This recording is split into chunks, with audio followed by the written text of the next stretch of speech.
What's good, everybody? It's your man Chris, aka Apocalypse. Throwing it up. Let me grab something real quick because I gotta set the mood. I gotta set a tone for tonight's mixtape. Hold on. What you got over? Yeah, you know what I'm saying? Yeah. Feel me? As a UK fan, I do not. No, but I mean, instead of my usual T-shirt, you know what I mean? I'm switching it up a little bit. I'm feeling a little more thugged out today. I think it's got something to do with tonight's edition of Monday Night Mayhem. Sorry the promos were last minute, but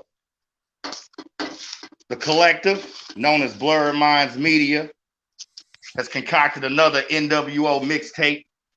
We calling this one The Gang's All Here. We are going to touch upon the splitting of the NWO faction in regards to NWO Hollywood and what became NWO Wolfpack. Y'all see I'm repping the colors. Of course, U of L style. Y'all know I usually just wear my black shirt, but yeah, I was thinking about the hoodie. Hold on.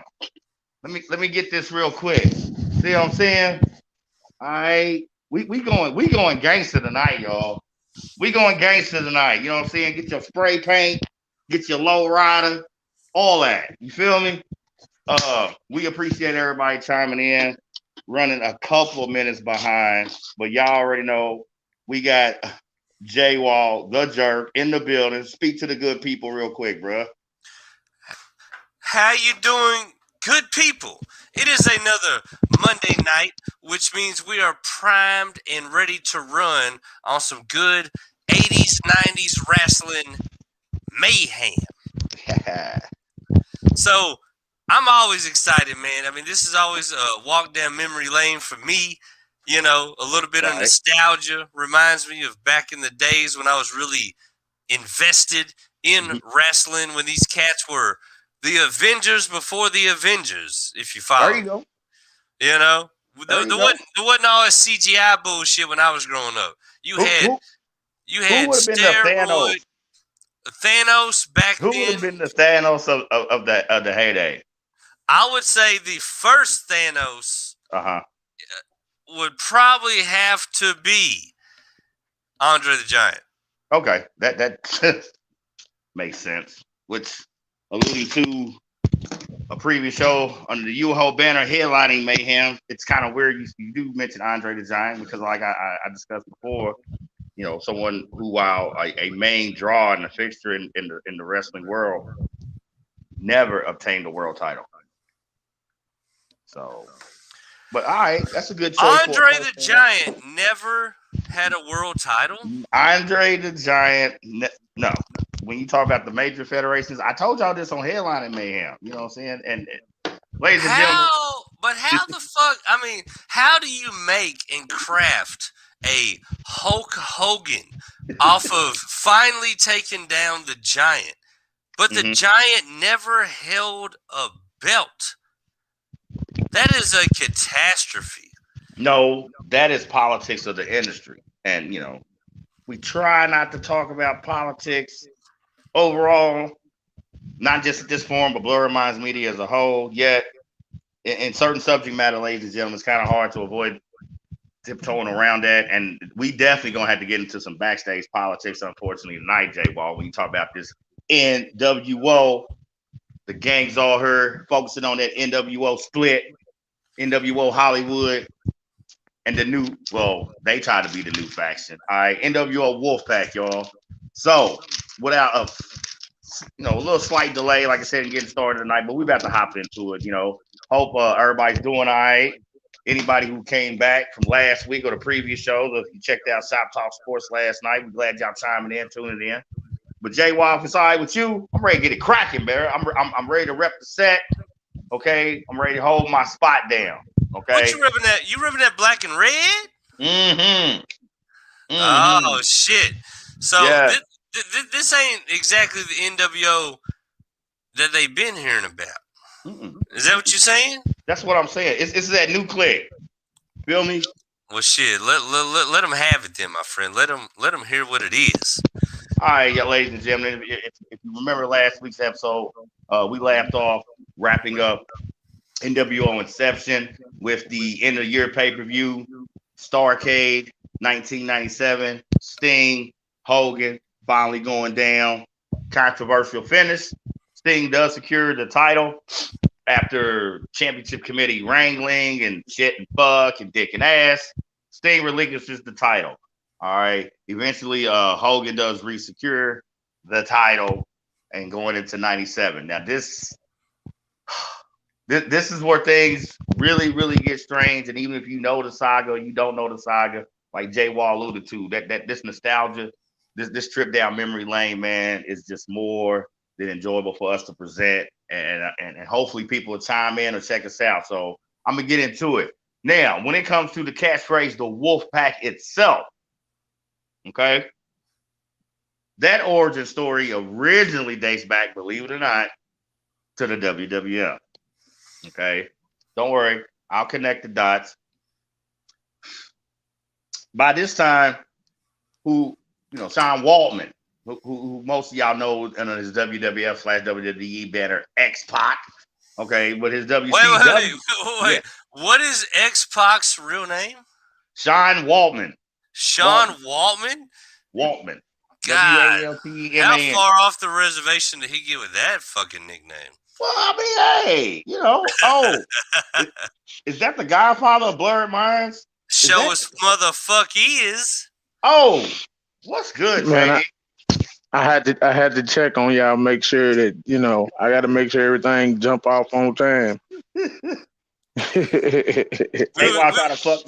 tried to fuck me over, sending out the link late. I do apologize, but as I told you earlier, and we might allude to later on at the end of the show, I was booking some.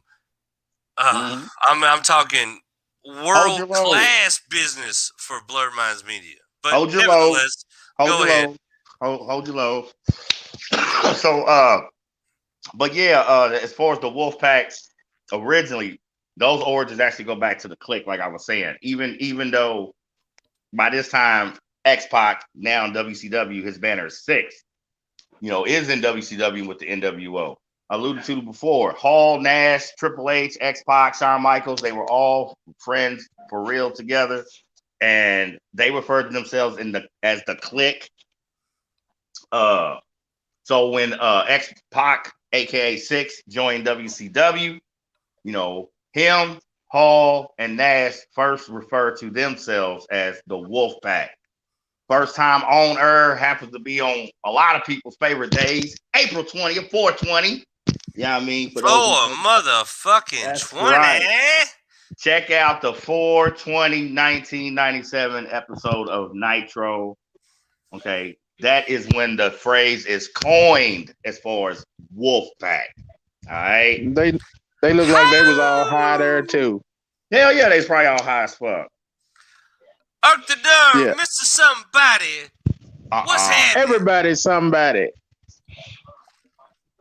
Earth the nerve. Hey, my guy came ready, boy. Look at him. What's good, bro? Holla at the good people. The Abbey is in the building. I need one of them masks, man. I am Merc the Nerve, aka Mr. Somebody. Everybody, somebody. I like my good brothers already said. Somebody gotta say this shit. I am glad to be here. I am rocking the black and I am rocking the white because it is a new world order. Oh. I was tempted to do the whole show with the mask, but I'm like, nah, you know what I mean? But yo. And I also got my black and red on. Oh, shit. Yeah.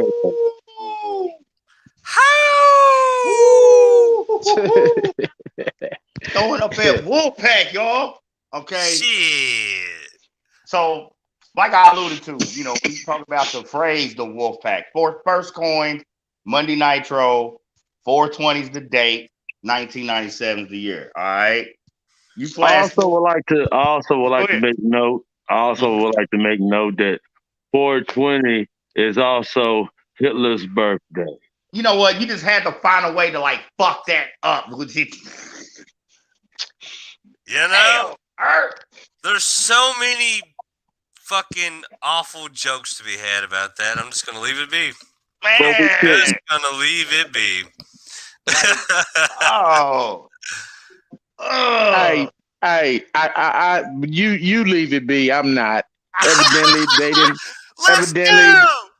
Evidently, they didn't have no good weed in Germany back then, and that man was highly upset on his birthday every year. The reason he did the stupid shit that he did. I'm just gonna take it there. They don't. Evidently, they were smoking Babbage back then. They were smoking some of that bunk weed Edge and Christian used to have. His problem is that brown shit. His ass was taking amphetamines when he should have been smoking that shit. He fucked around and was watching Reefer Madness when he should have been fucking twisting up. If he was twisting up, wouldn't been no war. Y'all heard that? The key to world peace. The key to world peace, y'all. Sit the fuck down, shut the fuck up, and blaze the fuck up. Blur your motherfucking mind. That's right. That is a public service announcement. Yes. I would also like to make another public service announcement. Let's go. Monday Night Mayhem. Be sure to watch the Misfits of Mayhem next Monday. You can't hold your load either. Oh my God. Everybody's got premature ejaculation issues up in this bitch, man. Viagra for all. The reason why I have premature ejaculation reasons is because I have been putting together a mean ass show intro for Monday Night Mayhem. Okay. And the intro will debut next Monday night. Let's go. Well, I deal with my birthday hangover. I guess I still gotta work Monday. Really? I still gotta work Monday? Yeah. Dude, not if you call in with COVID, you get a slick 2 weeks off, son. Welcome to the new normal. Hey, y'all heard my man Earth and Earth. He said that the new heat, aka the Monday Night Mayhem theme, okay, because we love this mixtape format as far as the show itself and the way we try to present it. All right. So now every show that features on Blurred Minds Media Network will have an intro, audio visual intro, just for the shine. Cause we gonna do it like no one else is doing it. Man, are y'all understanding what my man Earth the Nerve, aka Mr. Somebody, is trying to explain to some of you simple-minded motherfuckers? We tap dancing on you motherfuckers out here. Okay. Monday Night Mayhem, new theme, dropping next week. He declared it, whether I got a birthday hangover or not. They say I still got to work, y'all, so boom. And all other Blurred Minds media programming will feature original theme, music, and visuals. We confirm visuals to go with it as well. So we're gonna have displays. Oh, we raising the bar a little bit. What? We're having standards. What the fuck? We getting a new coat of paint, baby. We're getting a new coat of paint, lower thirds for the show Mayhem. You know what it sounds like to me? It sounds like to me, Earth the Nerve's back on his sauce, back in his bag. He's saucy. So saucy. Ain't nothing you can do when the Abbott's back in his bag, but step back and watch the magic. Oh, I'm feeling good. Bro, we glad you I told the one that was so much fun that she got to run. Y'all heard Earth and He said, "Bitch, grab your robe and run," and she said, "Okay." Back to it. Now, viewers, there's no fucking way that my guy's chick ever looked like that. But I don't have her picture loaded up. So there you go. All right, y'all. Now with all these bonus announcements. Now, with that being said, we can get back to the show. Hey, P, real quick. All right. I really appreciate you for doing these shows, man. Don't. Because through these shows, right? Through these shows, I have made new friends. Oh, okay. That's what's up. Keyword new. Right. In Latin, that is nova. Nova. Yeah. He told me just the other day he fucked a bitch that was dressed up like Doink the Clown. See, there you go with that cosplay shit, man. Like, what the fuck, bro? Thanks to this show. Shit. Cosplay fetishes. They out there, y'all. Cosplay fetishes are real. I ain't gonna lie. Many. Hey, Harley Quinn. No, I'm telling you. Like, yeah, Harley Quinn's a bad motherfucker, boy. Harley Quinn. You talking about a cosplay fetish? Let's do that in steampunk, please. Okay. If I did one, I mean, it's no doubt. I don't even think about it, man. If you could find me a bad bitch that could do cosplay as Storm from the X-Men. I got you. I got you. See? That's not Storm, bro. That's a hurricane. But I get what he's saying. For real. Storm. I would. At least with Gold Dust, he'd bring the pack. See, you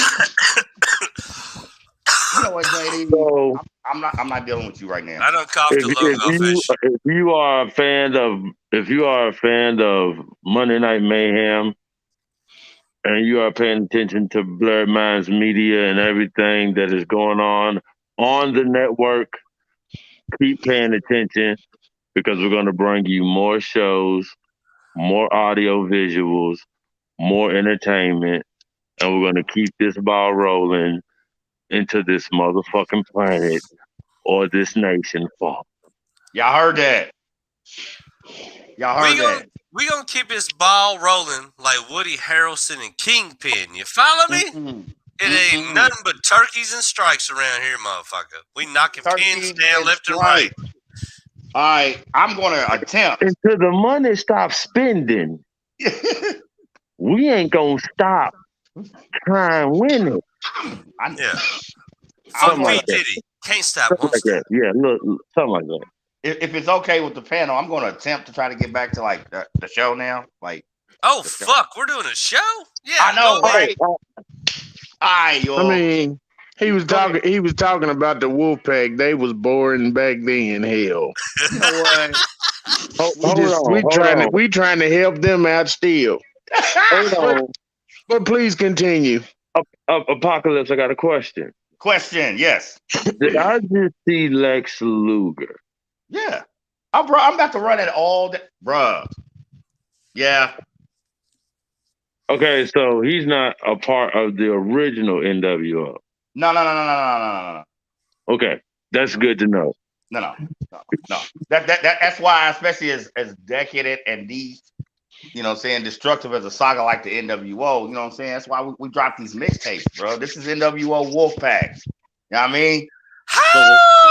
Woo! All right, so right here, all right, by this time, let's get into the origins of that NWO Wolfpack formation. All right, now by this time, Bischoff's plan in regards to the original NWO was to take it from a faction and turn it into a brand. There he is.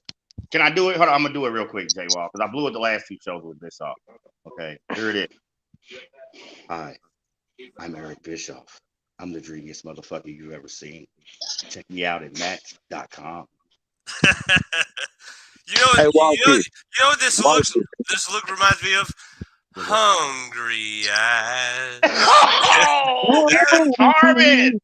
I was like 15. That was like something of 80s. It looked like a scene from a Dirty Dancing, don't it? It's like an extra on Dirty. I've been waiting for so long. What was it? You don't put Baby in the Closet? One of the most overrated fucking movies ever. He looks like Patrick Swayze in Ghost. Fucking mouth, man. Hey, man. Watch your mouth. I watch Jack. Hold on now. Hold on. That's unfair. That is unfair. No, Dirty what was Dancing unfair? as a kid, I was a kid. Come on, you got to think about it. I was 77, born in 77, jumped off the porch in Right. 92. Right. Jumped Well, off the porch in 92. Dirty Dancing comes out around early 90s. That was the way. I was already a If young you had that on VHS, I did. and you had time to sneak your little girl from after school into your house when your mom and daddy's at that. Never mind. Go back to the show. Apocalypse. I actually watched that movie originally trying to impress some chick just to get some. And by the end of that, I looked at her and I'm like, if you think you getting any of this, bitch, you out of your. I know you fucking lying. But that's wild. Because I know I've done cha-cha slided my way into some pussy a couple times. Yeah, but not with Dirty Dancing and Ghosts, man. Like, fuck those movies. You know what I'm saying? Like, you know, a romantic movie for me, Natural Born Killers. You know what I'm saying? That's romantic. All right. So, fuck. That's exactly why you're the host of this goddamn show right there. I could see that, though. I could see your point. I mean, that's romantic. Fuck some Romeo and Juliet. Okay. You want to know true love, okay, and a fair film representation of what true love should be. All right, Woody Harrelson, Juliette Lewis, Mickey and Mallory Knox, Natural Born Killers, 1994. Fuck all that shit. Now, I would have to agree with you because like a true family values movie, like a movie that inspires you to create families and to and unify like a family. To me, it's Devil's Rejects. Okay, we are so off the rails. So off the fucking rails. But at the same time, if you actually think about what he said, very fucking accurate. I mean, it's the wolf pack. Can't nobody sit around and talk about the damn wolf pack. We just can't. I mean, did you know that Woody Harrelson's daddy was actually a serial killer? Holy shit! Are you serious? Yeah, I'm dead serious. Google him. Yeah. Google his father. His father was an actual serial killer. Who was he? I can't remember what his name was, but I think they based that movie. They based it in that movie that he did where him and girl was together. They based that off of his dad. He was an actual serial killer. I think his name was the Pot Smoking Strangler. The Pot Smoking Strangler. That's not a good name for a serial killer. Yeah, that wasn't it. But I mean, it's Woody Harrelson's dad. Right. Yeah. Movie or two. Would it be something like more like the Chronic Choker or something like that? Yo! Fuck! Oh damn! The Chronic Choker. God damn it! That's a fucking singer. You sly son of a bitch. That was a good one. That was good. That was a good one. JD's the first person, particularly being black, that I explained this to as far as like our friendship. No, seriously. I am obsessed with that profiling shit. It's way before Criminal Minds. I mean, I grew up in the era of Bundy and shit. So serial killer. Yeah. JD has seen some of my storage lockers over the years. He's seen some of the books. Dahmer. All right, now all of them. And so it's just like, okay, if Woody Harrelson's dad is a real life serial killer, which I don't doubt that. I mean, y'all say that's a fact, cool. I just simply figure he would have been called the Chronic Choker because that's fucking perfect. That's fucking gold, man. I want a goddamn t-shirt with his dad's face on it that says the Chronic Choker. All right, one last attempt to get this show back on the rail, y'all. All right, you might have to go straight to a Peacock commercial. I mean, you know what? We need a Peacock commercial. Fuck it, right? Yeah. Actually, you know what? What? We gonna run the Peacock commercial at the end of the show. Okay. I'm gonna run a commercial right now because God damn it, I can't contain myself. I'm about to fucking bust. Oh so Lord! What I'm gonna say is, y'all are gonna see me splooge like a goddamn beluga whale right now. I'm fucking geyser. We got a whole nother podcast showing up on Blurred Minds Media, and God damn it, this one is a banger of all bangers. My guy is coming on aboard. Everybody on the panel already knows what's up. but I'm gonna let you motherfuckers know what's up. Here we go.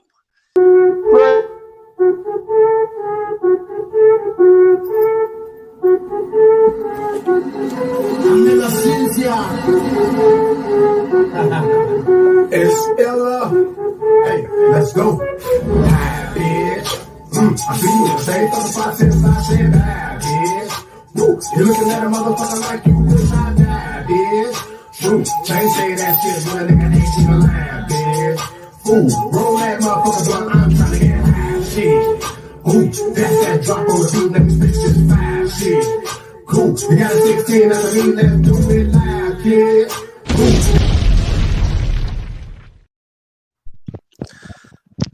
That's right, ladies and gentlemen. In short order, you can click on Blurred Minds Media and you will be able to find Ill's World Podcast. Oh, it's a beautiful thing. We got the Abbott. Chicago, Illinois, stand up, South Side, Chicago. Shout My out to favorite place. West Side, and everywhere in between. Stay to the lake. You dig. Lakefront, Yeah. Westside, Garfield Park, Old Cabrini. You know what I'm saying? Shout all that out. Oh, yeah. What we talking about? I mean, I made a couple stops up there. You know what I'm saying? I mean, I've been around a little bit. Ain't up to 5 hours from the bill, bro. But just chilling. Shout out to the homie Ace Illa, like J Wall has declared. Okay, Ace Illa hopping on board under the Blurred Minds Media umbrella. We are more than happy and excited. Y'all seen Ace Illa probably before on a couple of old U-Ho shows. His own joint definitely keeps popping. And so for him to want to hop on board with Blurred Minds Media, as J Wall calls us, the conglomerate of free thinkers, hey, more than exciting, not just for us, but hopefully for all you guys and ladies. Ladies, they be viewing us. All right. Now, if we can try to get back to the show, all right. Oh, NWO Wolfpack, like I said, I mean, tensions are running high. It's a lot of money coming in.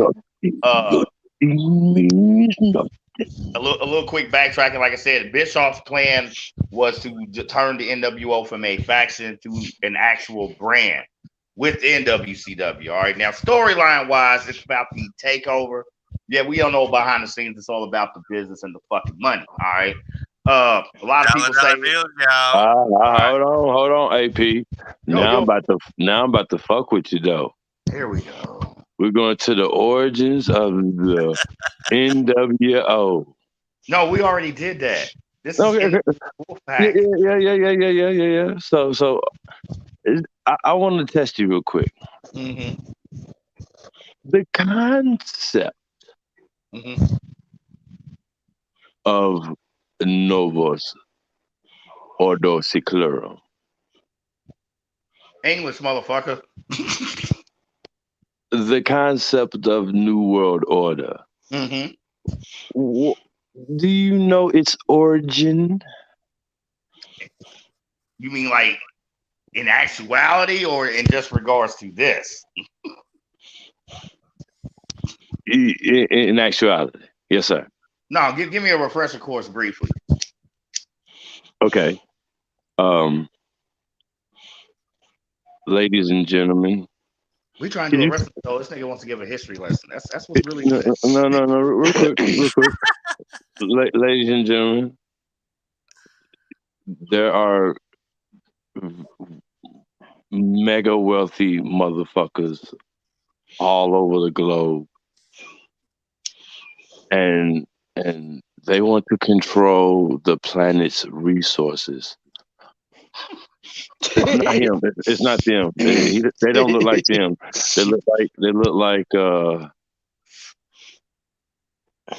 They look like your Bill Gates. Your Rent your George Soroses. Your Rent Flim Flams? Your Rim Flip Flams. Your Flim Flams who owns I want to choke you out, Ben. Never mind. The motherfuckers like Donald Rumsfeld and the big new Brzezinski. Warren Buffett. No. See, these people, they look like them, but these people work for the multi-mega elitists who want to control the world's resources, and they have had an ancient, long-lasting plan to control the multitude and also its resources. And the plan is known as New World Order. I don't know why you didn't throw it. Okay, thank you. All right. Thank you, Irk, for your conspiracy-based soliloquy. I am history lesson. I am absolutely a conspiracy theorist, and everything that I just said, you can Google it. You can find these people that I just named actually calling for a new world order in some form of interview or, Now, don't mishear me, Earth and Nerve. You know what I'm saying? I don't make light of your statement in any capacity because I too am a fellow conspiracy theorist. I was just like, wow, we're gonna go off the rail on a wrestling show. But I mean, fuck it. No, but that's what it came. That's what it. Okay, a weird tie-in. How's that? Yeah, a real tie-in? Yeah, they were just bringing in the concept of New World Order, translating into wrestling was basically bringing in a new system, a new reckoning, a new beginning. A new beginning, new system. He said, "Dawn." Possibly a new world order. Right. we trying, y'all. We really trying to get back to this show. So anyway, this is the show, motherfucker. I know it's getting back to it. No, but I did a lot of work. Back to it. It goes off the rails a little bit. God damn it! Into this show. Guess what? Our train has Jordans on it, motherfucker. Keep it going. No, our train has like rocket boosters on them, like for real. All right, but anyway, y'all. A lot of success breeds a lot of resentment. Particularly mid card guys, whether you were a WCW roster guy or NWO guy. And like I said, when Bischoff wanted to turn the NWO from a brand to a faction, there was an actual NWO Monday Nitro. It kind of crashed and burned. They tried to follow that up with an all NWO pay-per-view, aka Sold Out. During the NWO storyline, I believe that pay-per-view was its single lowest rated pay-per-view, barely covering 500,000 buys. If you know and understand pay-per-view numbers, you guys know that's paltry, compared to some other pay-per-views under the NWO storyline. All right. So dog shit numbers.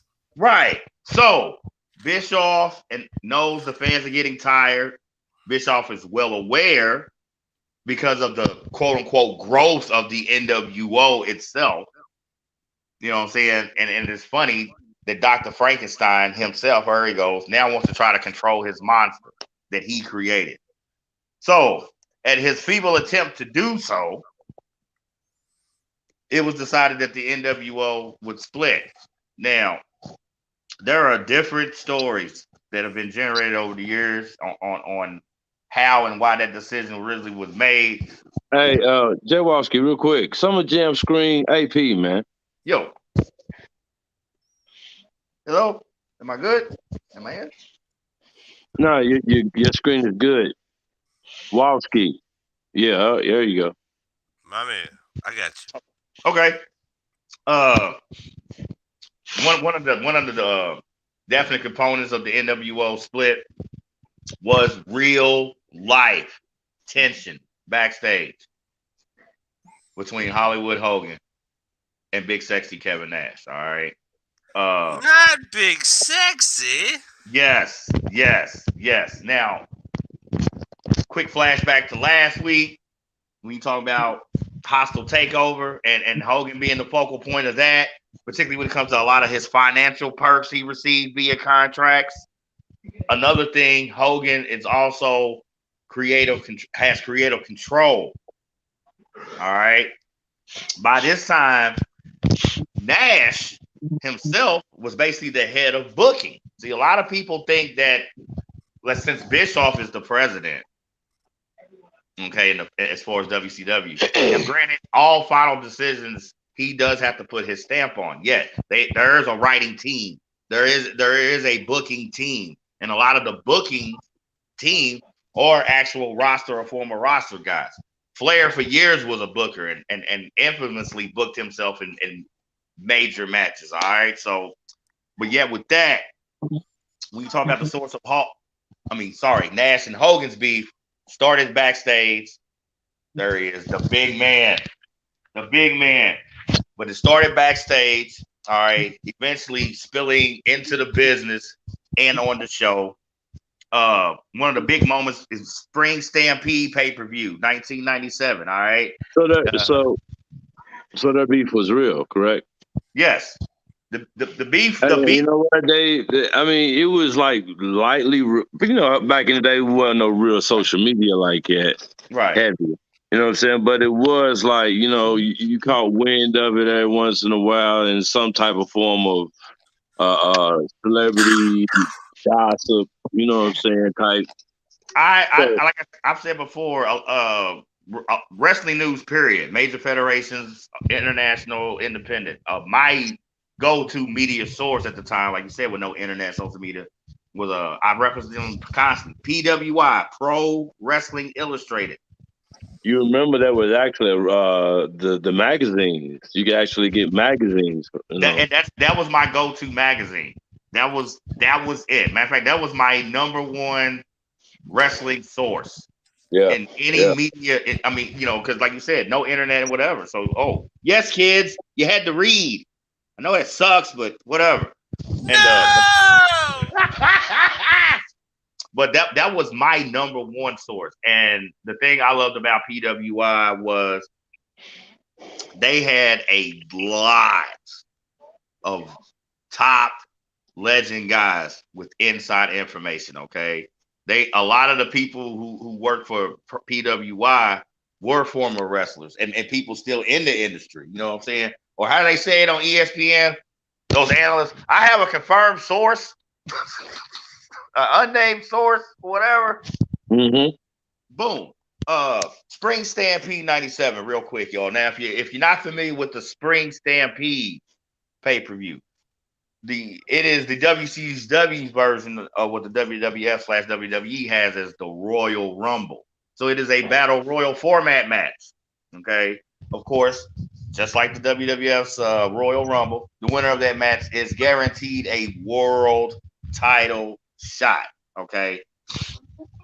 So Savage, who had recaptured the title as far as WCW, you know what I'm saying? There he is. Oh yeah. Especially with Arthur. Since you missed the last two Mayhems. Savage, another instrumental figure in this whole saga. Oh yeah. From beginning to end, y'all, from inception to Wolfpack. Central figure. Okay, a lot of key players. Macho Man definitely one of the main ones. All right. So going into Spring Stampede, Savage is taking on Hogan. Okay, for the WCW World Title, Hogan is defending. Nash actually helped Savage.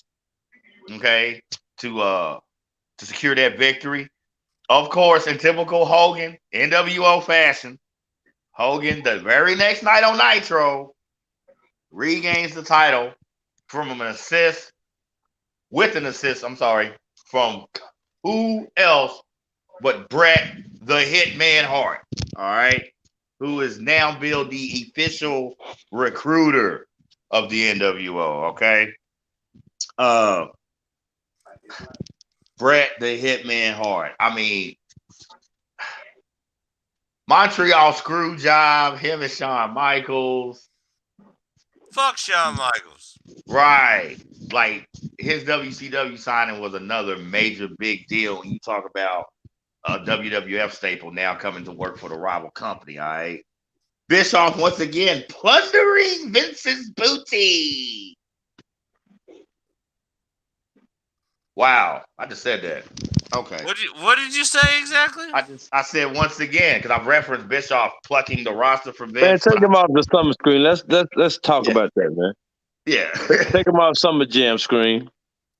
I said that once again, Bischoff was plundering Vince's booty. Oh. I feel like that would be Vince's face if that happened. I love this shot of them in the ring I together. feel like there's more to that backstory that you're not telling us, Apocalypse. You know what? Not doing it.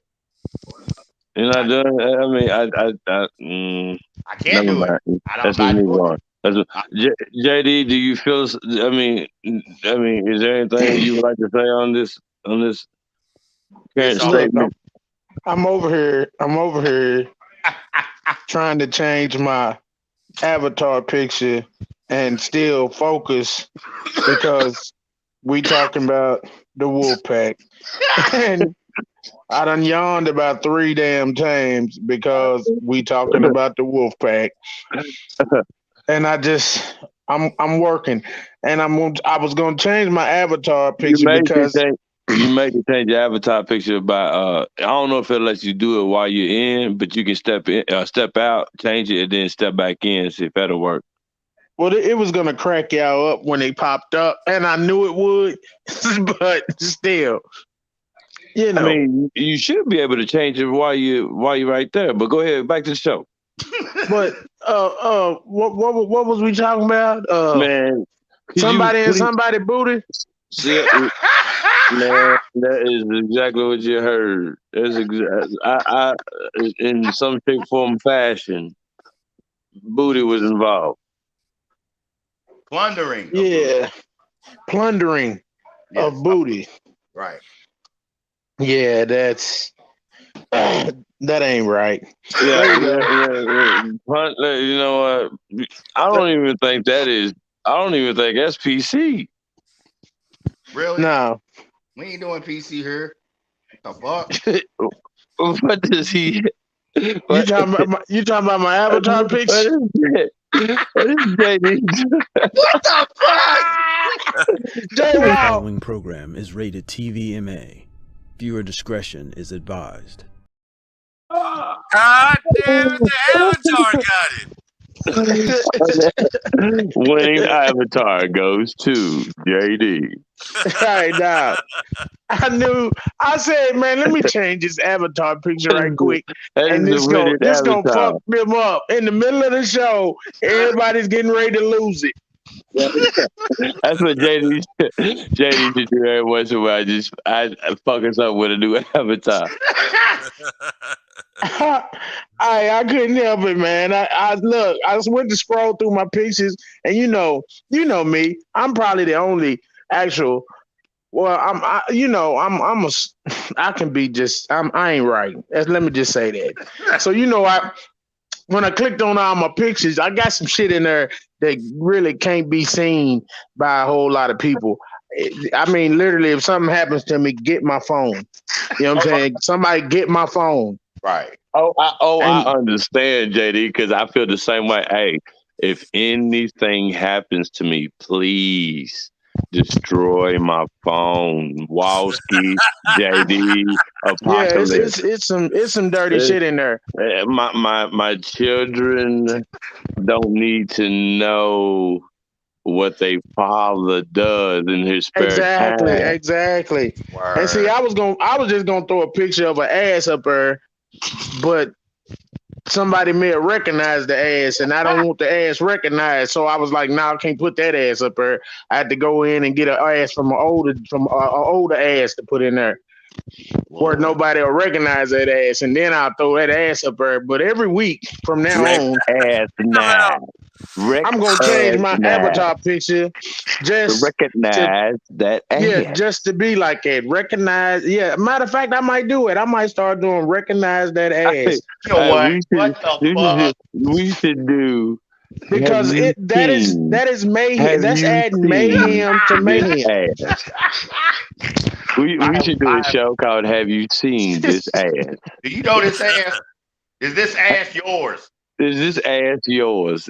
I thought I recognized her. That's what it's gonna be. I thought I recognized. No, but anyway, back to it, because we trying to keep these shows in time where people be watching. Who was plundering who? This is Who was plundering entertainment, whose son. ass? This right here is entertainment. This is if the viewer doesn't enjoy this, I don't know what else we can give them. This is good entertainment. This is, man, I swear. They go, man. Anyway, I'm gonna try to get back. So anyway, now that we passed my Bischoff plundering Vince's booty reference. All right. Like I said, after Spring Stampede, Nash helped Sting win the title. Hogan bitches, and of course gets it back the next night on Nitro via an assist from Bret Hart. Flash forward, first Nitro in May. Night. Huh? Are you saying the very next night? Yes, the very next night. Like oh my God, that is such a ripoff. Well, but they did that a lot though in wrestling. That's the thing. They did that a lot. You could win at the pay-per-view and lose the damn title on Monday night. They did it a lot. They were famous for it.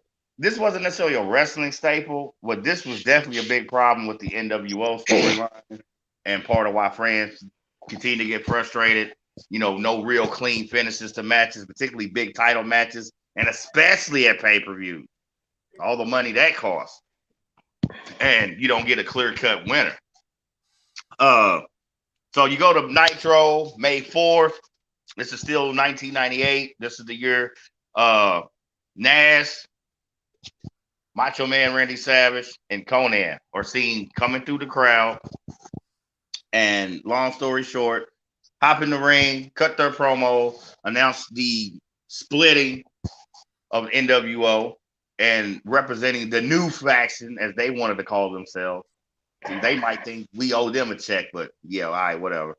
Point of the matter is, this is how NWO Wolfpack began its run. Like I said, Hall, Nash. Now, eventually, there goes the big four. We talk about Luger, Sting, Nash, and of course, one of the greatest mid-card jobbers ever, Conan. You know what? That's Conan with the hat on? That's Conan. And I loved him as a wrestler, man. I mean, he wasn't small, but still had a luchador kind of style, like background. He kind of mixed that with a power submission game as well. I mean, I liked him in ring, man. And I liked him as a mid-card pre-NWO. He obviously, you know, was definitely more than willing to sign on to do this shit for not just a bigger check, man, but, you know, bigger opportunities. So, bang. So, Bischoff continuing to milk the cash cow known as the NWO with this split.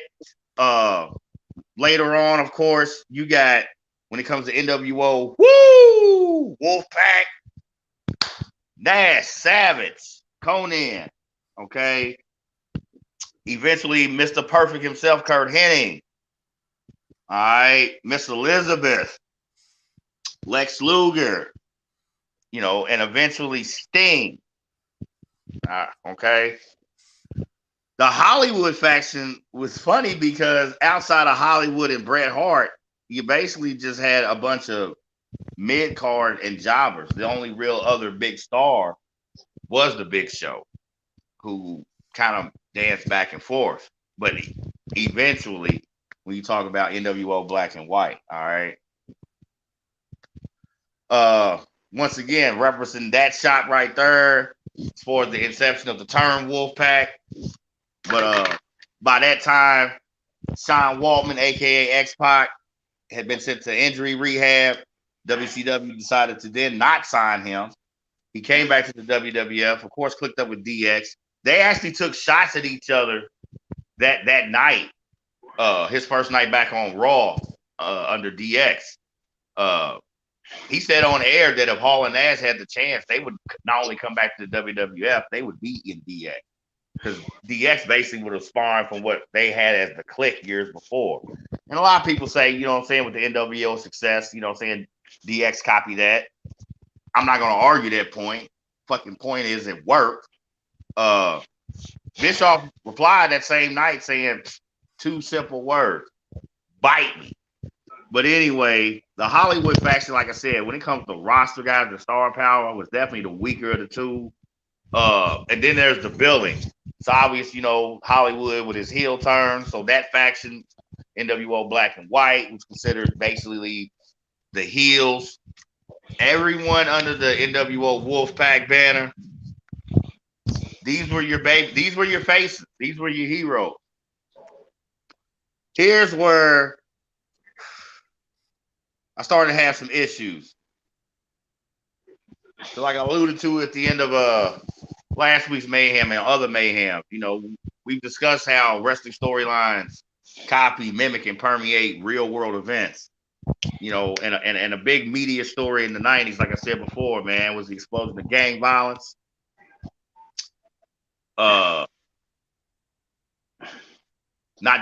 Definitely not just in Louisville, you know what I'm saying? Other cities I've traveled to and people I've known or whatever, and seeing it firsthand, seeing the effects of it. So being conflicted and sitting back, and I'm seeing Lex Luger and Kevin Nash. I mean, they have a new theme song. Hey, I told Jay Wall earlier, man, when I listen to that Wolfpack theme song, listen to those vocals, I don't care. It sounds like a very young T.I. I mean, I don't know if he actually did it or what. I mean, WCW based in Atlanta. Got no tip from Atlanta. Got to find a way to confirm or deny that so he don't be coming after me. Send me the song so I can hear it, man. Why did I send you the song? Because I don't even know what, I don't want to have to Google it. You know what it'll sound like. Just I can't send it to you now. Not right now. You know what I mean. I know, but I don't want. Okay, anyway. But I don't know. So now you got you know, I'm sitting back watching these white guys. You know what I'm saying? Portray this gang mentality, man. And like I said, I was more than conflicted. Borderline, no, fuck it. I was offended. Is this before or after the poke? Oh, see, this is way before the poke. Okay, all right. This is before the poke, okay? So, but like I said, man, it was offensive to me. I mean, I've seen some wild storylines in wrestling before, you know, up until this point. You know, this one, man, I was just like, wow, like they really going there with it. Like to see Kevin Nash with a bandana and a hockey shirt on and baggy pants talking about, well, yo, here's what's really going down. Hey, yo, Adrian. Here's what's really good. You know, and Sting and Luger, you know, WCW staple guys like that. You know, Eric, you alluded to it a few shows back. This is when Dusty Rhodes had his NWO turn. And even he jumped back and forth between the Wolfpack and NWO Hollywood. Because everybody wanted a piece of the cash cow. The NWO as a brand, while fans were getting tired of the stale storyline and unfinished matches, marketing blitz and the merchandising was out of control. I mean, there's people that for years I knew didn't watch wrestling, and now they're running around with these NWO shirts. I'm like, when the fuck did you start being about that life? You know what I'm saying? You don't know the difference between an arm bar, you know, and Roseanne bar. Okay, so what the fuck? I mean, now, they even had. Were they the first?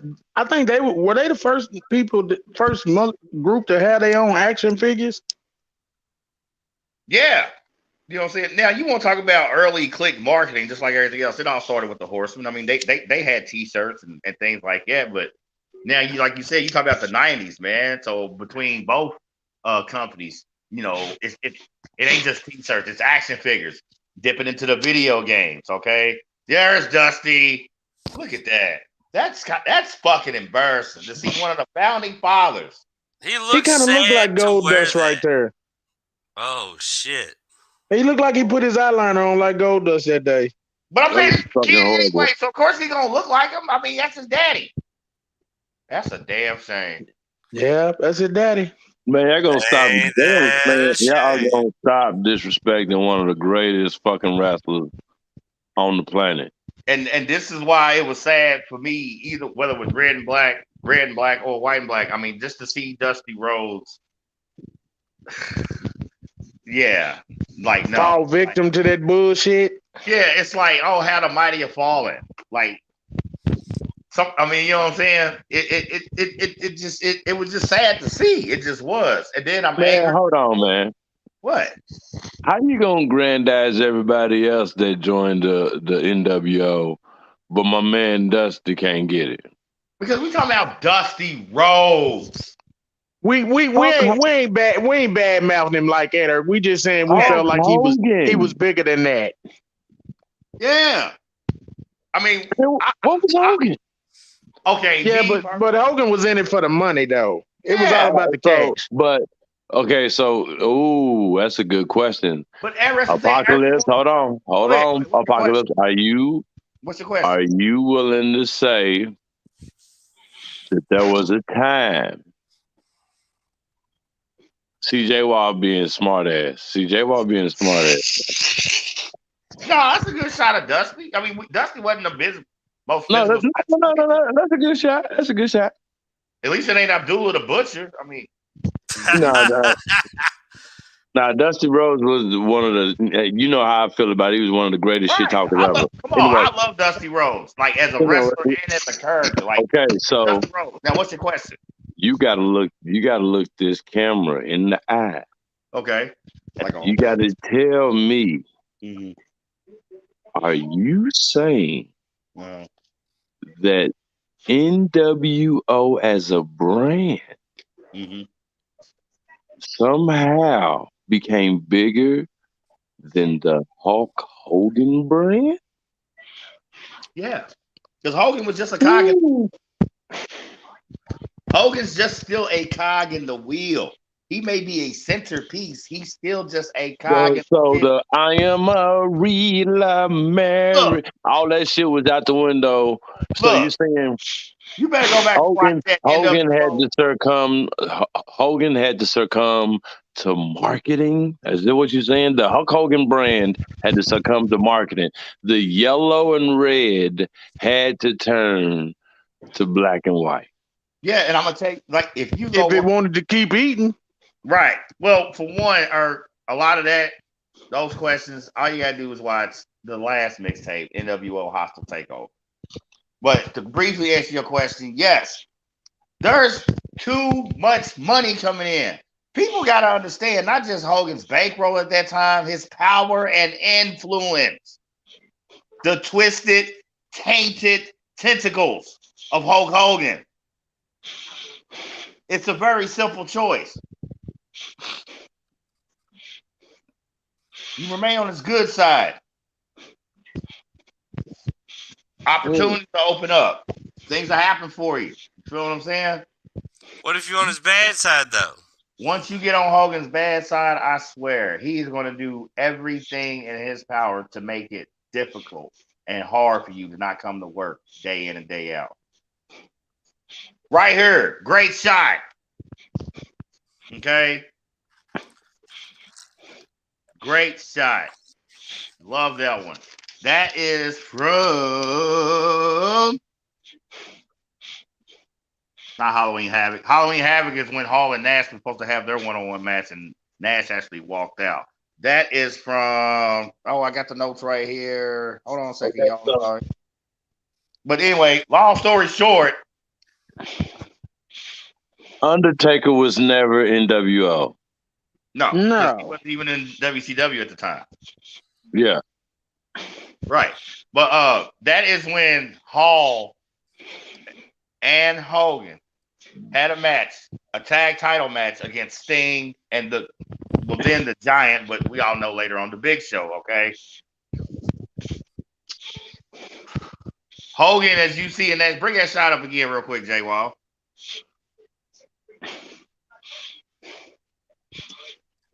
Clearly,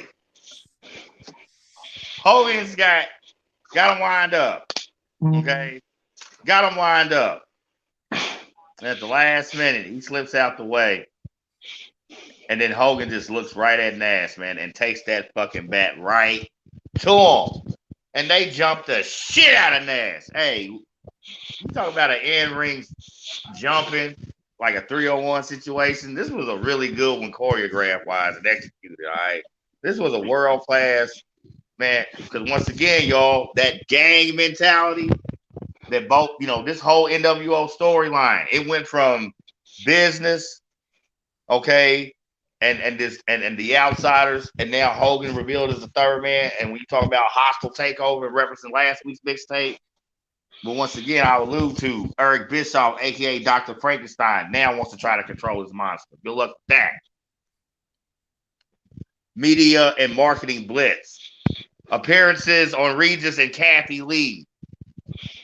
Celebrity matches featuring Jay Leno and the mailman himself, Karl Malone, and Dennis Rodman. Come on, y'all. Jay, well, I wish you had that money graphic from last week. You ain't lying. That fucking money. And Bischoff was trying to rake all that money in, and everybody wanted to ride that NWO gravy train. Okay? But like I said, success breeds resentment. Hence this split of the factions. So now we got the gang mentality, we got the colors, we got NWO Wolfpack as the faces, and the crowd loves them, and woo! Enter one man. Enter one name. And he's going to shake up this whole NWO situation, whether you're talking about Wolfpack or NWO Hollywood. Y'all know that man's name? Goldberg!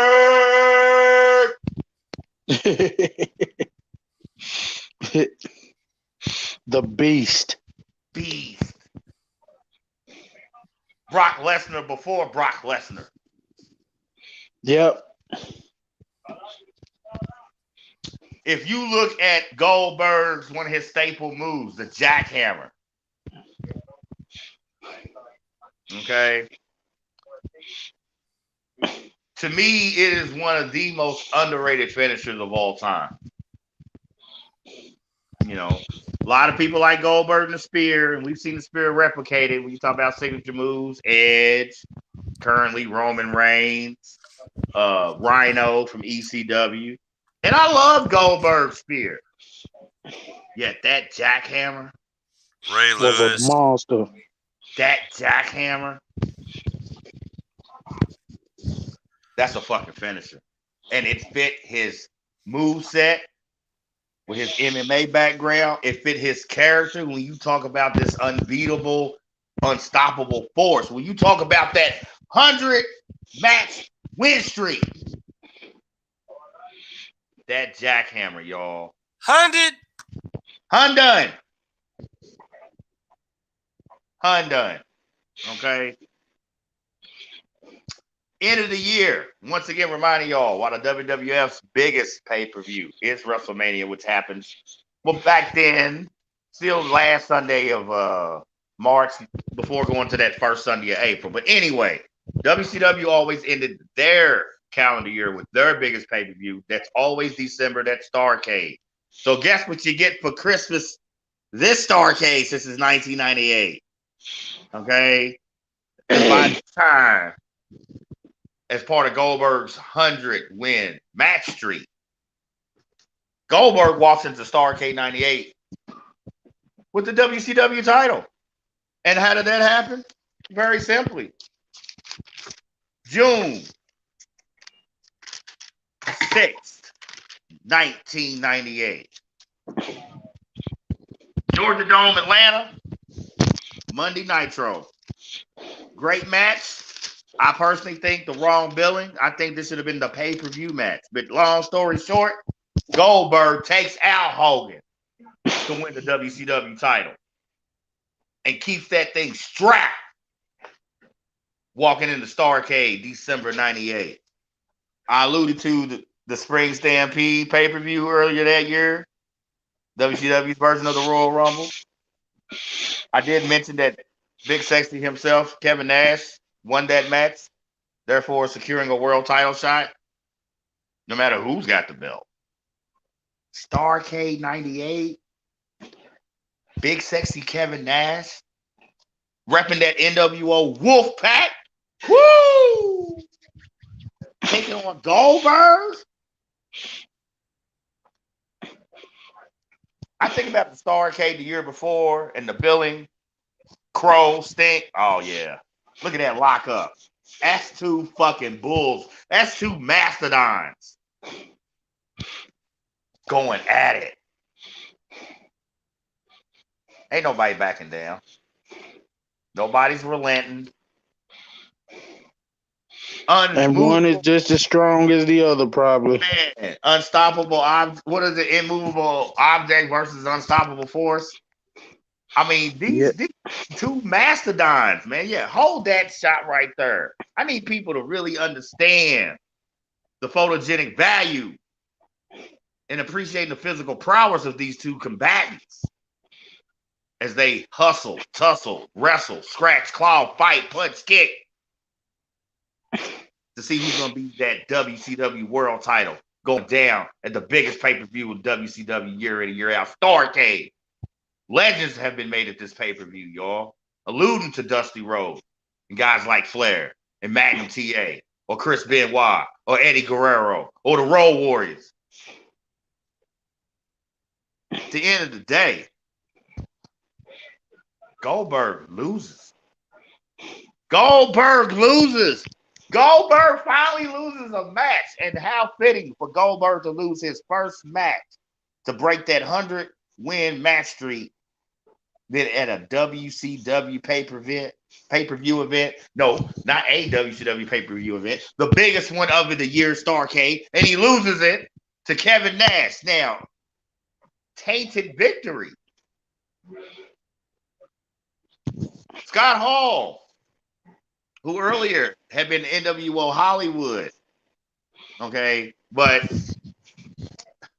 hadn't been on programming for a while, and that is due to his severe drinking problem. Let's just cut through the crap, all right? He makes his glorious return at Starrcade that year, giving an assist to his good friend Kevin Hall via cattle prod. Nash, the next night on Nitro, y'all, is pissed. He's pissed. Think about it. Even though Nash is pretty much the head of booking, yeah, he booked himself in the match. Yeah, when you talk about creative control of that match,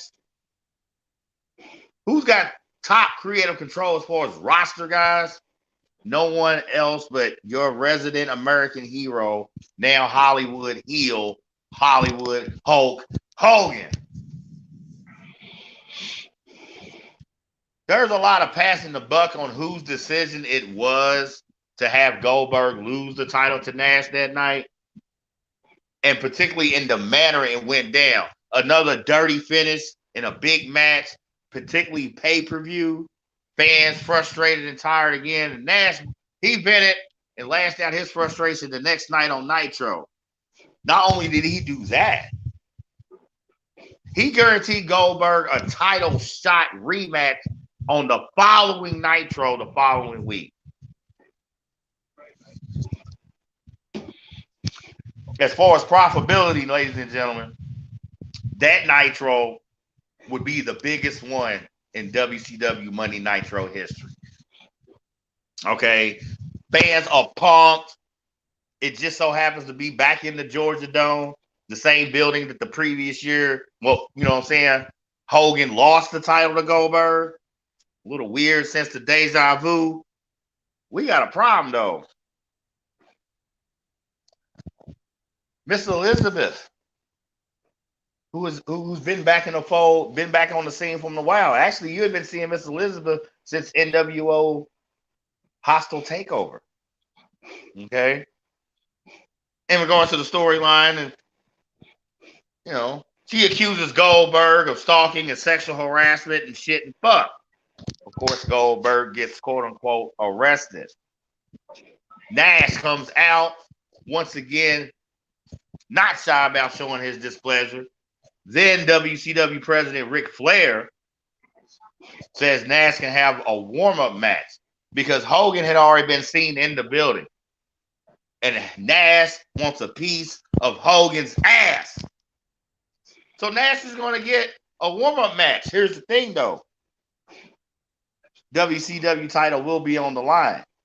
And Flair also announces that if Goldberg is cleared of these charges by the end of the night, he will get his WCW World Title rematch no matter who the winner of the Hogan Nash title match is. So it's possible you can see Kevin Nash defend the WCW title twice. If he's to beat Hogan that night, he still has to defend against Goldberg in his promised rematch to him. And then, ladies and gentlemen, in lies the problem. A lot of people point to this as one of the biggest resounding issues when you discuss the fall of WCW.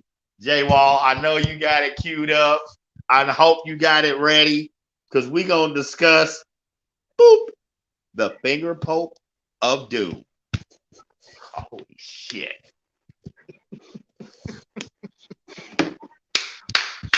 He said the finger poke of doom. I didn't call it that. That's what it's called. You know, that's not my moniker for it. Oh, that's what they called it. This is the homework, baby. The finger poke of doom, okay? I know a lot. Some of y'all probably be looking like, what in the fuck is going on with that? Very simple. In Miss Elizabeth's declaration of Goldberg stalking and sexual harassment, he's, like I said, quote unquote, arrested. Paul comes out. Nash comes out, voices his displeasure. And actually says, hey, this reeks of Hogan. This reeks of Hogan. Hence him calling Hogan out and wanting that first match. Okay. So Hogan and Nash on Nitro for the WCW World Heavyweight title. Okay. Everybody's pumped. Everybody's ready for this thing to go. They're in the ring. They circle for a minute. And then this moment right here happens. Yes, ladies and gentlemen, the finger poke of doom. Hogan literally pokes Nash. Nash flops to the ring floor. Then Hogan pins him. 1, 2, 3. All of it was a ruse to bring the original NWO back together. And not only that, to bring the WCW title back to Hogan. Ain't that a bitch? Yep. Finger poke of doom. I mean, I think about Kill Bill and that five. I mean, the finger poke of doom. I mean, it must like smash that technique, right? Yeah. 5 fingers to death, drunken monkey, wushu. I mean, Shaolin soccer, kung fu hustle. I mean, what the fuck? I mean, what defense could anyone have against the finger poke of doom? I gotta do the Tobias on this. Fuck the finger poke of doom. That's right. Shout out to nephew. What's up? Nephew totally dominated Shop Talk Sports last night. Hey y'all, check out Shop Talk Sports and my man Big E. All right, he's trying to help you motherfuckers make a little money. He's trying to share some knowledge with his parlay picks, and Tobias will probably express his displeasure and fuckness of Tom Brady. But look, there it is. Celebration. Hold that shot right there. Quick little backstory. You see Nash right there. Okay. During that shot, he literally looks into the camera and he says, you guys, it's deja vu all over again. So with Bischoff injecting new life with the NWO split, whether it happened because the roster was too big, whether it happened because of the Hogan Nash backstage beef, who gives a fuck? He figured inject some new life into the storyline, hence the split, hence the formation of NWO. Woo! Wolfpack. Just to basically come full circle again. And the culmination of this fucked upness is the finger poke of doom, ladies and gentlemen. Panel, chime in on some shit. We should have knew. We watch wrestling. Me and you watch wrestling every Monday, Thursday, and whenever. But we should have knew then that was some bullshit. With all the court cases we've had amongst us, Right. We should have knew. There's no way in hell Goldberg is gonna get cleared of them charges before the end of the night.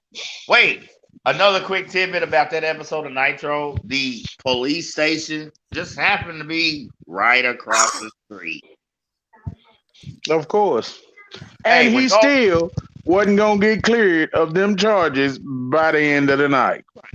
J-Wall, I wish you had the shots of when Goldberg came back into the arena that night and started clearing out NWO ass, particularly catching Hogan with a spear. I mean, like one of his best spears ever.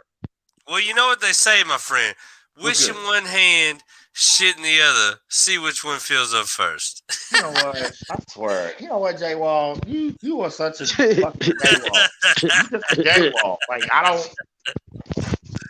He's the jerk. He's the jerk, man. So, yo, ladies and gentlemen, like I said, you know, this NWO Wolfpack scenario, like I said, trying to inject some new life into the NWO storyline, eventually coming back to full circle. Bischoff continuing to try to milk that titty. And a lot of people, like I said, point to this single moment as one of the main reasons that WCW did fall.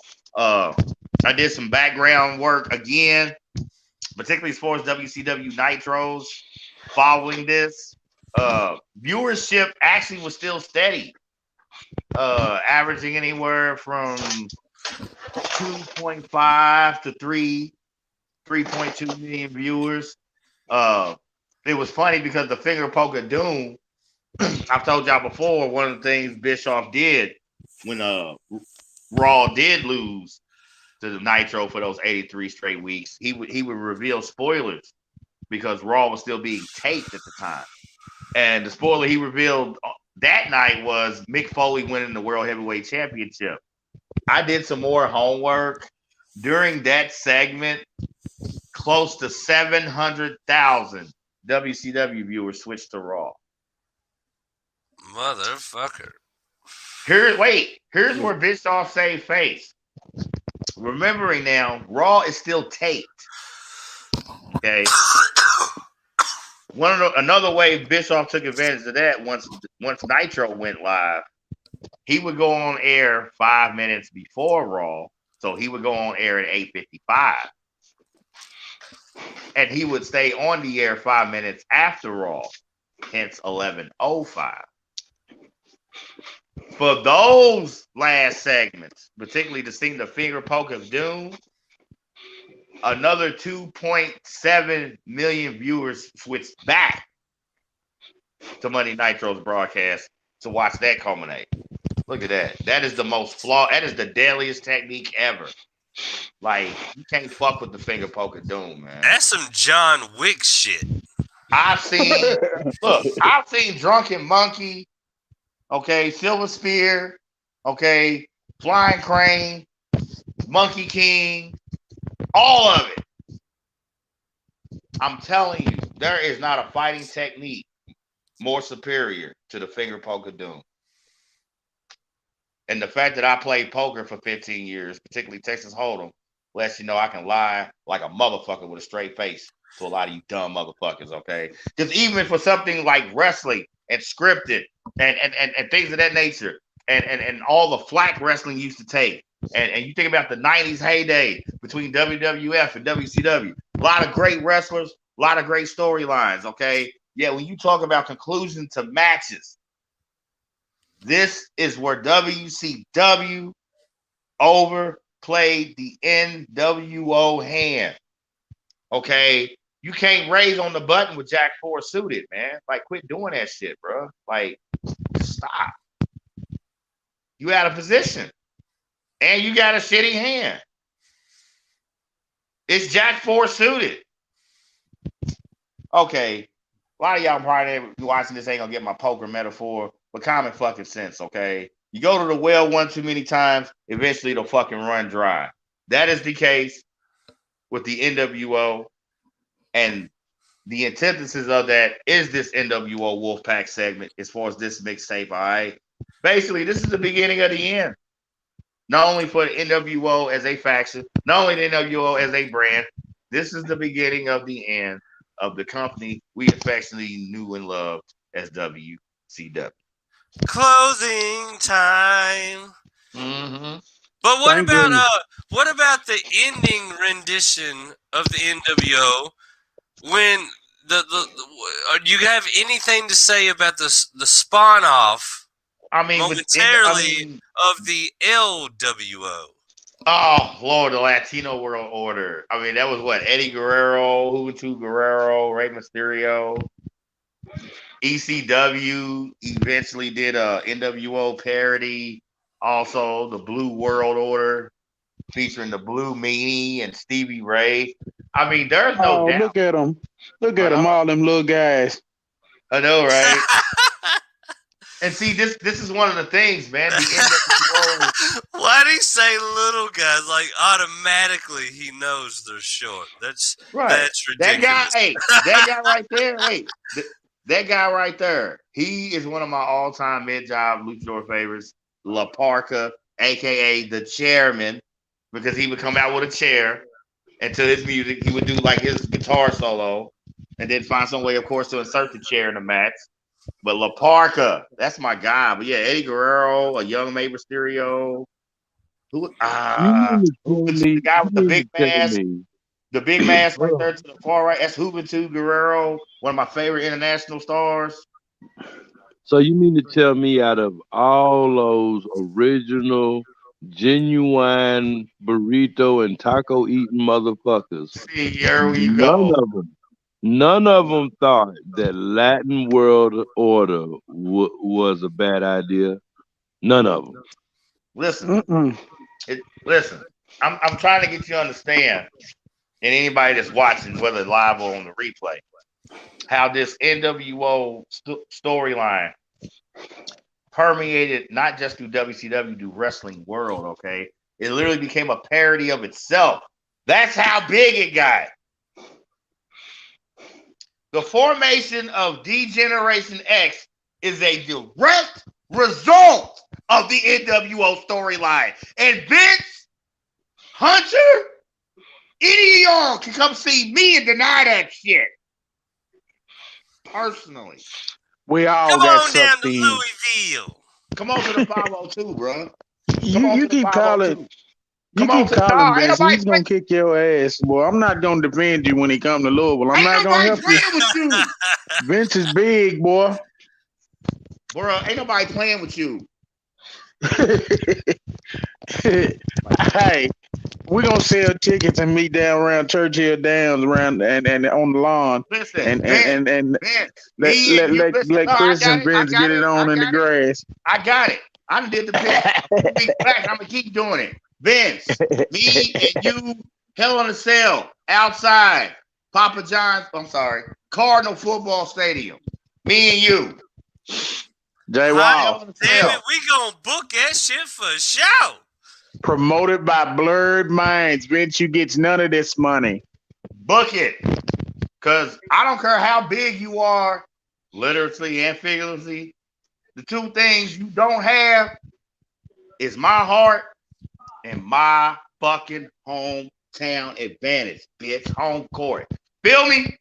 Bring that ass down here to 502. Bring your lawyers. Bring your subpoenas. Or you can just be a man.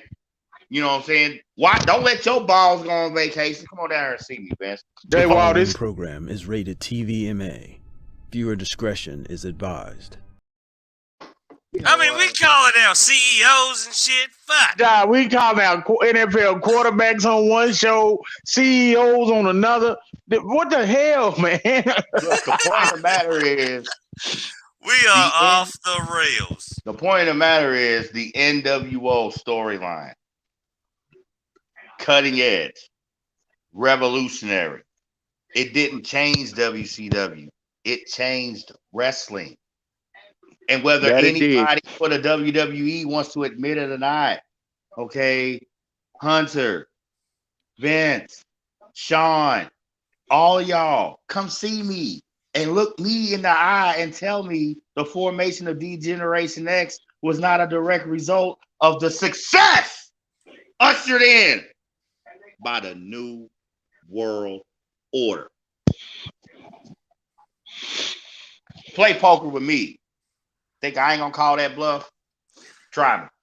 You gotta Try know me, bitch. when to hold them. Try Know me. when to fold them. I'm in the 502. I'm not hiding. I'm right here. Bird gang. You know what I'm saying? I'm just chilling. I'm just working. I'm just clicking up with Word My Media. Bitch, y'all know we the new faction. We're gonna are we gonna try to turn into the new world order and change podcast?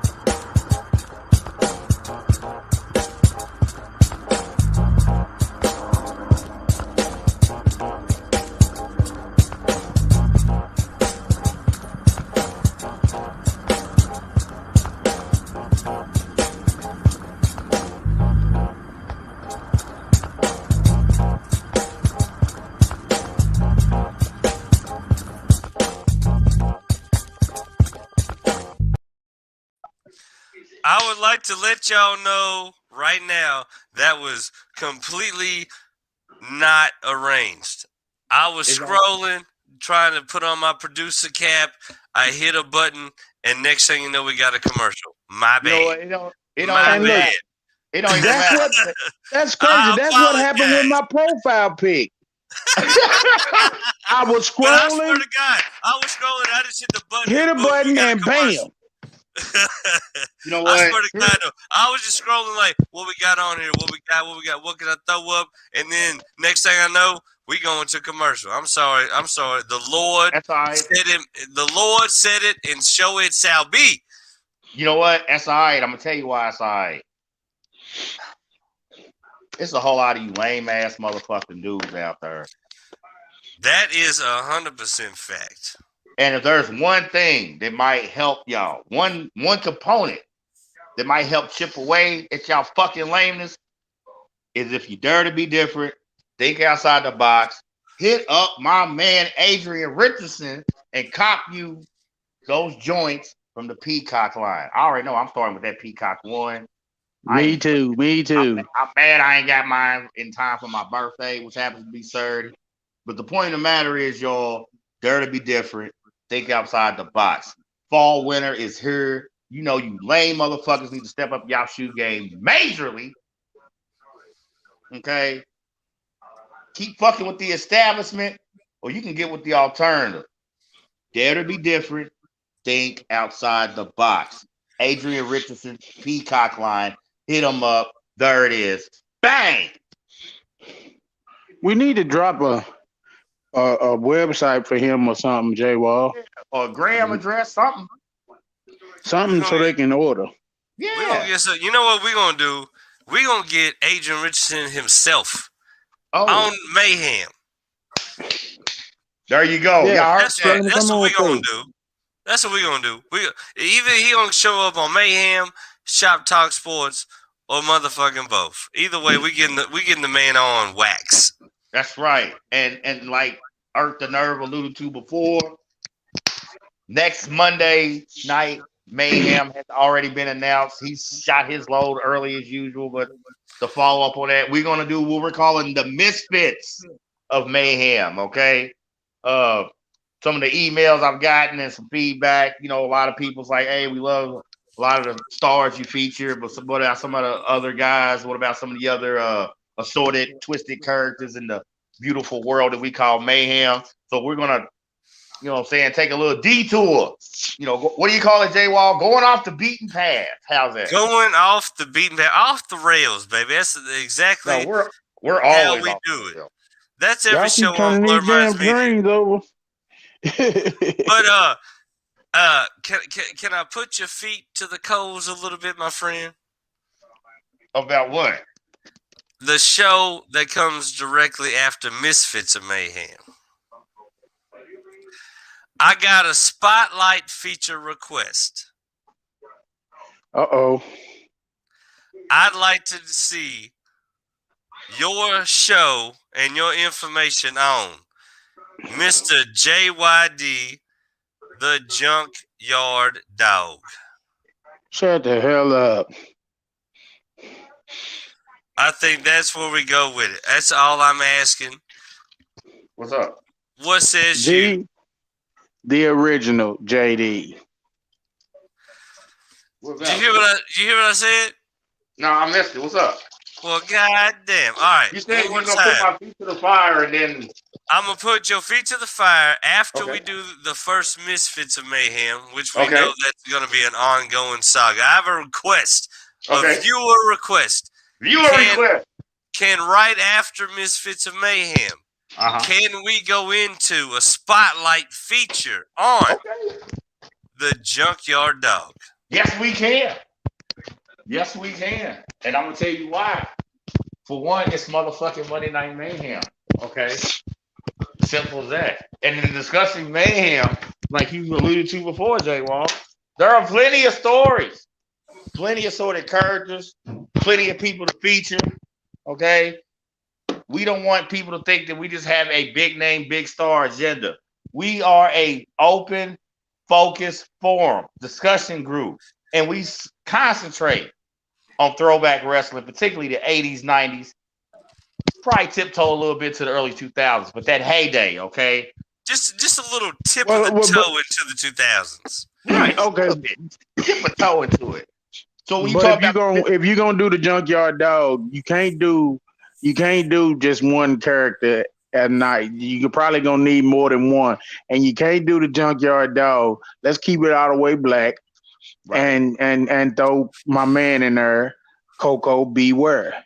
Okay, I tell you what, definitely somebody that's gonna be on the Misfits of Mayhem. I mean, you got a dark skinned brother with shades and a parrot named Frank. Now that's some swag. That's some swag. Cause I don't know too many. I don't know too many brothers with parrots. Right. And I don't know too anybody with parrots. So yeah. And then working with an animal. I mean, and you know I got one hand, so I know plenty of pirates. So if anybody knows some motherfucker with parrots, it's gonna be me. But yeah, we I like to choke on my water. Captain Hook is my dog. Yeah, and when we talking about Misfits of Mayhem, just to give you a little idea of where we're going with it, you know, a few names we're gonna drop during this series. You heard earlier mentioned Coco Beware, the Junkyard Dog, of course. Another one of my Misfit favorites, George the Animal Steel. Yeah. Oh no, brother. Mm-hmm. I don't want to wrap Junkyard Dog into the Misfits. I want to do a show on the dog. Just a feature on the dog? Absolutely. Yeah. He's worthy. This man has fought with Andre. We can squeeze that out. For sure. Okay, so y'all heard that. Junkyard Dog has fought with Andre. He's fought with Flair. He's fought with the who's who of wrestlers. Right. Hey, y'all heard it. As far as upcoming features for Monday Night Mayhem, we will do J Wall. Matter of fact, that's gonna be the name of that segment. Spotlight feature. Spotlight feature, baby. We gonna get a goddamn visual for that. Irk the nerve, if you out there, sir. Spotlight feature. We need some kind of visual for it. Holla at your boy. That will be a time-to-time segment to kind of break up the monotony a little bit. You know, we want to try to find different ways to keep the show fresh and fun. And so now with J Wall suggesting this new segment, we will be having what's called Spotlight Features. And our first Spotlight feature has been announced, the Junkyard Dog. Okay, that's down the road though. Going into next week, we're going into a new mixtape series. You know what I'm saying? We in the lab, we in the booth. Y'all know we cooking up that raw. All right. And for this next mixtape, Misfits of Mayhem. All right, y'all. George the Animal Steel, maybe Sabu, maybe the Great Kabuki will show up. Who knows? All right. Maybe Mick Foley. Maybe. Chime in. Give us a list. Who's some of y'all favorite Misfits of Mayhem? We don't care what federation. We don't care what banner, what faction, okay? We are not agenda-based. We just love bringing y'all our thoughts and feelings on the documented events when it comes to 80s, 90s, and we'll dip our toe a little bit in the 2000s from time to time, J-Wall, right? Yeah, just a little of the tip. Yeah, just like let that nail scrape it a little bit. Well, yeah, like the nail, the like Rock, Carl's toenail on Martin, like the Rock in Gridiron Gang, right? 2000s. Like Nation of Domination. Well, but by the time this motherfucker made it to Fast and Furious, we're like, we don't know who's wrestling. But hey, y'all, we appreciate it. We appreciate announcing the new features. Spotlight feature. All right, our first one, the Junkyard Dog, going down in a couple of weeks. Jay Wall says, even if I'm nursing a birthday hangover Monday, I still gotta work. Okay, and so with that, Misfits of Mayhem. Bang! Y'all see the M, Misfits of Mayhem. We're gonna get that one cracking. All right. We got all kind of twists and sort of characters we're gonna do some homework on, break that list down, and hopefully feature 4 to 5 for that episode. Hopefully hour and a half at least. Probably gonna run off the rail like this and every other fucking show we do. I swear. Anyway, appreciate it, y'all. Another reminder: Shop Talk Sports. Check out Big E. All right. Every Sunday night, 8 p.m., helping some of you gambling junkie degenerate motherfuckers make some money and shit. And also, he's going to go off the rail a little bit, you know what I'm saying, and talk about other culminating sports issues going into that week. The nerve, Mr. Somebody, because everybody's somebody, and, he going to say his shit. Also, check out his platform. Hopefully, he's going to drop another Witch Doctor Wednesday soon, okay? Definitely excited in regards to the work he's gonna be helping us with. And my man, Ace Illa. This Ace Illa's coming, and I know a lot of you motherfuckers are mad about it, and you should be, bitch. Ace Illa from the Shy. You should be super salty about this. Look. My man Ace Illa is getting hot. My man Ace Illa is gonna come by. That nigga Ace Illa, you fuckers do not want to try. You understand what I'm talking about? You know what I'm talking about? Ace Illa straight from the Shy, nigga. He's coming. Southside till he die all day long. While we are excited, some of y'all excited, yet most of y'all are mad that not only is Ace Illa coming, Ace Illa's coming with that heat. Ace Illa's gonna be helping with visuals. Ace Illa's gonna be helping with theme music. Also in conjunction with my man Earth the Nerve. And last but not least, Ace Illa is under the glorious umbrella known as Blurred Minds Media. You fuckers keep being mad at we the new faction. J-Wall, take us out, man. I tell you what I'm gonna do. I'm gonna take y'all out on this note because I was so motherfucking proud last night of the motherfucking ether that we put together on Shop Talk Sports. We had the who's on there talking sports, different teams, different alliances, different factions, talking shit, but keeping it together. So in a throw to Shop Talk Sports tonight, I'm going to throw y'all my favorite goddamn clip so far, and then we have this bitch. And now, once again, and I feel bad because I feel like I'm showing UK too much love. But you got probably the best big man in the game in Anthony Davis. The only person that can really talk to him is probably Karl Anthony Towns. Because he's a monster. Giannis isn't a big man. Giannis is not a big man. He's in LeBron's class. He's in LeBron's class. They are just freaks of nature. When I'm talking a big man, I'm talking about when you get a rebound and you put it on the court, the coach comes out and slaps you upside your big ass head because why are you doing it?